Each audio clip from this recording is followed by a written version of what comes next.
네, 안녕하세요. 창필직입니다.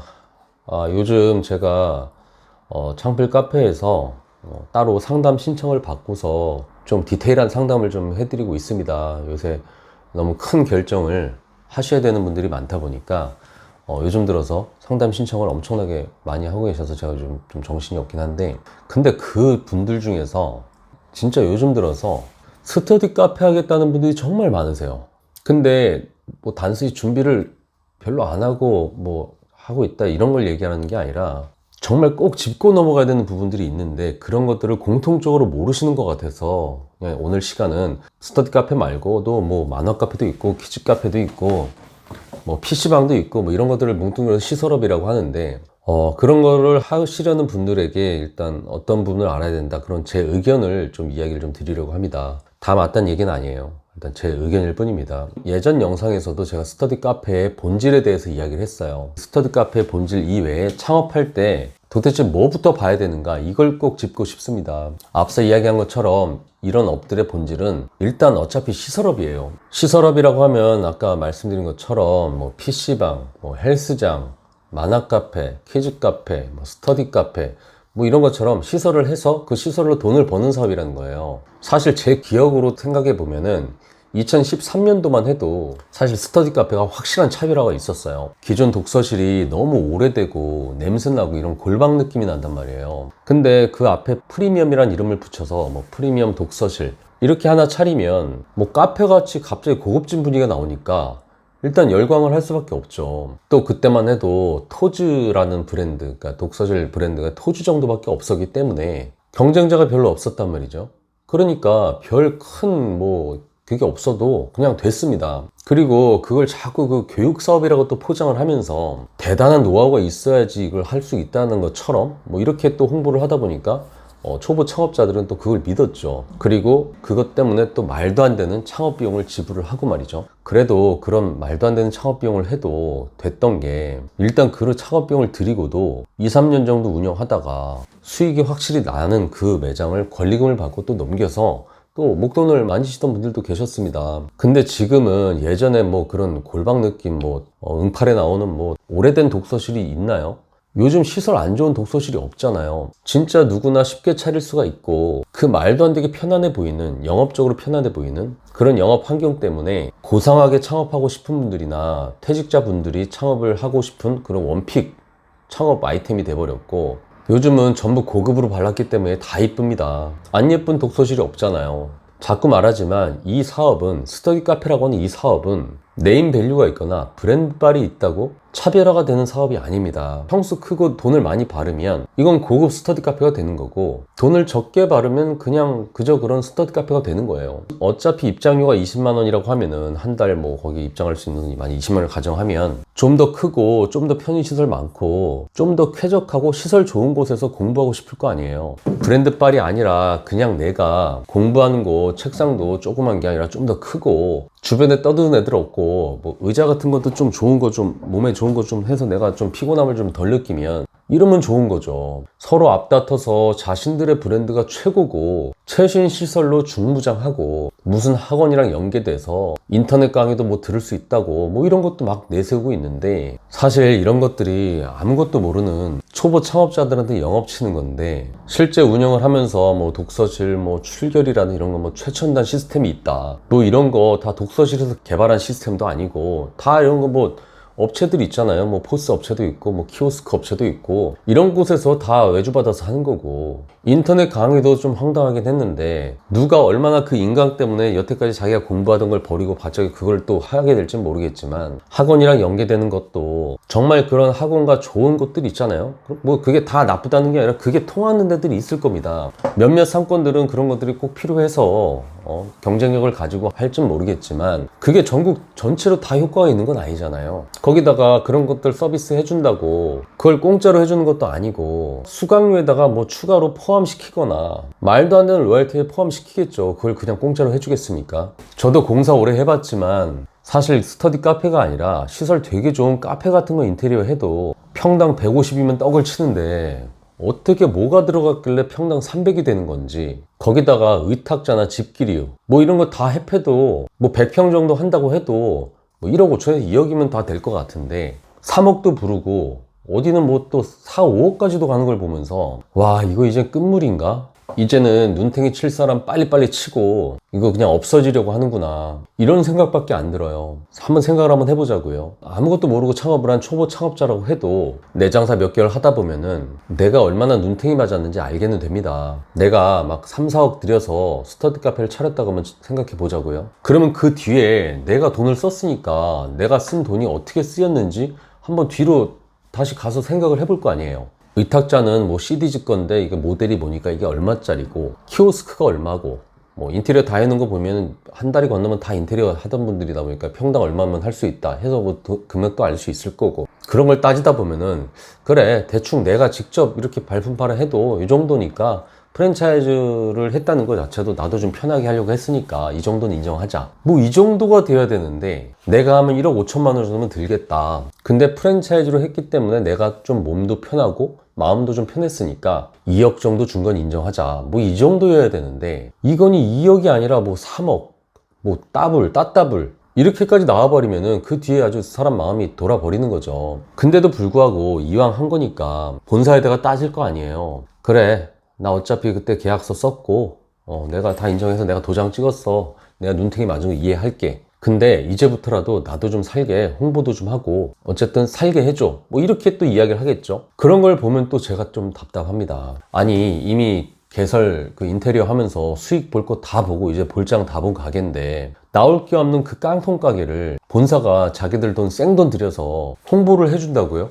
그런 순수한 생각을 아직까지 하는 건데, 본사는 그렇게 전화 한번 오면은 올 때마다 그냥 미봉책으로 그렇게 그 정도로 그칠 겁니다. 또 그런 전화를 받는 전담하는 직원들도 있고, 더 이상 수익이 안 나오는 가게에 본사 입장에서 투자를 해주는 것도 말도 안 되고, 사실 또 홍보라는 게 그 뒤에 손님 많게 오게 하는 게 홍보밖에 더 있어요. 사실 근데 그 홍보라는 것도 그걸 잘하는 회사는 따로 있어요. 그건 홍보 회사겠죠. 스터디 카페 프랜차이즈 회사의 본질은 인테리어 회사입니다. 수익의 거의 대부분이 인테리어예요. 인테리어 회사는 초기 개설비로 먹고 삽니다.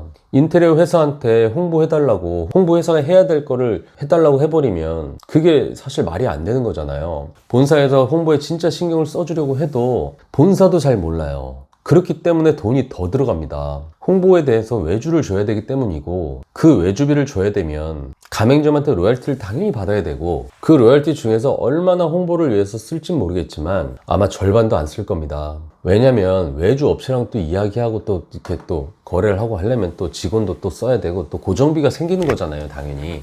그러면 내가 홍보에 대해서도 좀 알고 홍보 전문 회사에 다이렉트로 그 돈을 주면 확실하게 효과를 볼 건데, 그런 것도 알아볼 생각도 안 하고 본사니까 알아서 잘 해주겠지, 이렇게 끝까지 희망 고문을 가지고 망해가기 시작합니다. 사실 스터디 카페와 같이 서비스의 차별화가 별로 없는 곳은 마케팅이 진짜 중요합니다. 서비스의 질이라는 게 시설업의 한계가 바로 거기 있는 거예요. 음식점들은 그래도 만약에 똑같이 김치찌개를 팔아도 스타일이 다르고 가격대부터 위치에 따라서도 다르고, 누구는 참치 김치찌개로 승부를 보면 누구는 돼지 김치찌개로 승부를 보고, 뭐 어쨌든 분명 다른 게 있는 건데, PC방? PC가 다 거기서 거기죠. 프로그램도 다 거기서 거기, 게임도 다 똑같은 거 아닙니까? 만화방, 뭐 만화방마다 만화책을 다르게 갖다 놓던가요? 스터디 카페, 이것도 똑같은 거잖아요. 이럴 땐 마케팅이 제일 중요합니다. 만일 내가 서울 송파구에서 스터디 카페를 열었다면 송파 스터디 카페 치면 내가 제일 먼저 나와야 될 거 아니에요.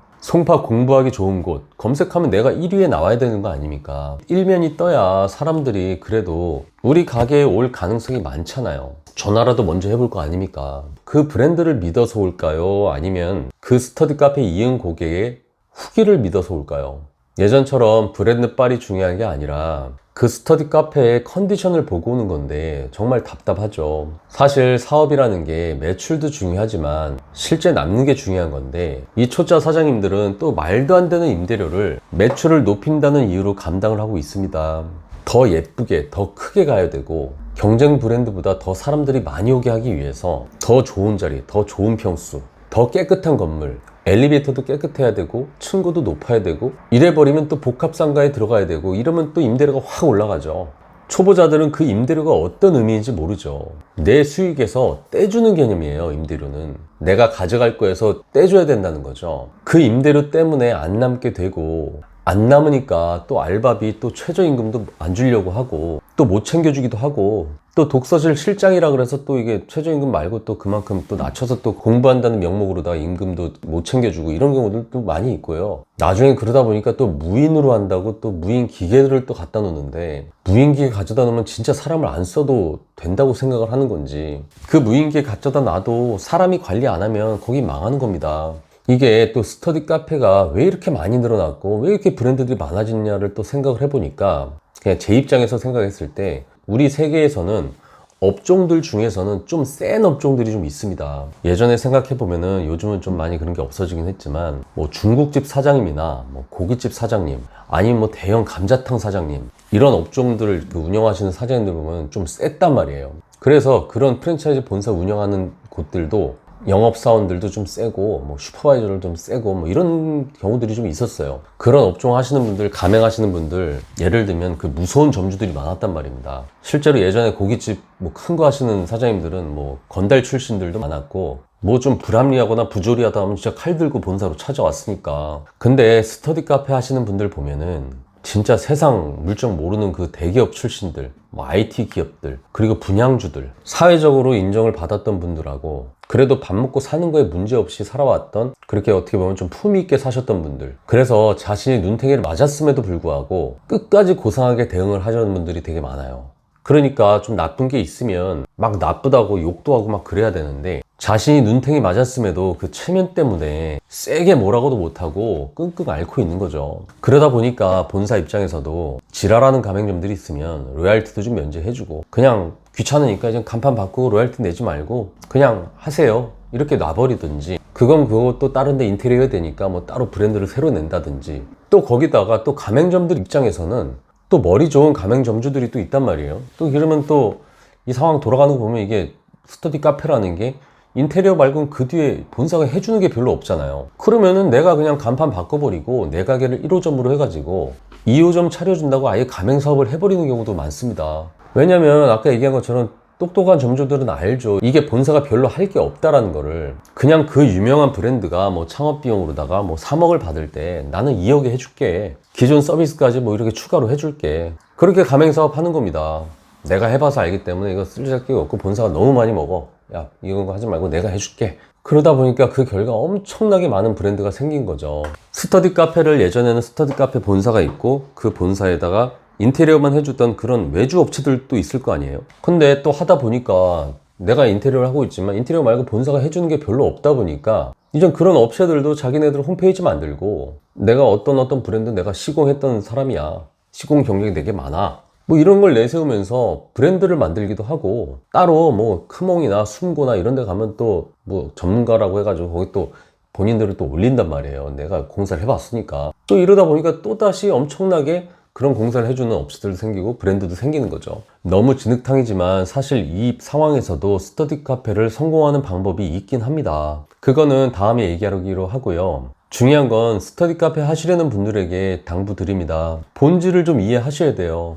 스터디 카페 프랜차이즈 회사 그 사업의 본질은 인테리어 회사고 그 가맹점의 수익적인 부분의 본질은 공간 서비스 사업입니다. 공간을 내주는 사업이에요. 근데 PC방이나 퀴즈 카페, 만화 카페 그것보다 스터디 카페가 조금 다른 게 있어요. 조금. PC방은 주인이 아무리 좋아도 PC 사양이 별로거나 기자재라든지 뭐 거의 프로그램이나 게임이라든지 이런 게 별로면은 안 갈 수 있어요. 키즈 카페 또한 주인이 아무리 좋아도 옆에 막 최신 시설에 막 시설이 막 휘황찬란하게 해놓으면 새로 생긴 키즈 카페로 바꿀 수가 있습니다. 근데 스터디 카페는 주인이 직접 관리하고 세밀하게 배려하면 승산이 조금 있습니다. 공부하는 친구들 뭐가 필요한지 관찰하고 방해되는 것들 미리 캐치해서 제거해주고 눈에 잘 안 보이는 부분 먼저 치워주고 막 그 코너 같은 데 있는데 거기 바퀴벌레라 하나 죽어 있어 봐요. 그게 며칠 동안 방치돼 있다고 한번 생각해 봐요. 그런 것 때문에라도 소문 이상하게 나고 애들이 안 올 수 있는 그런 이유들도 된다니까요.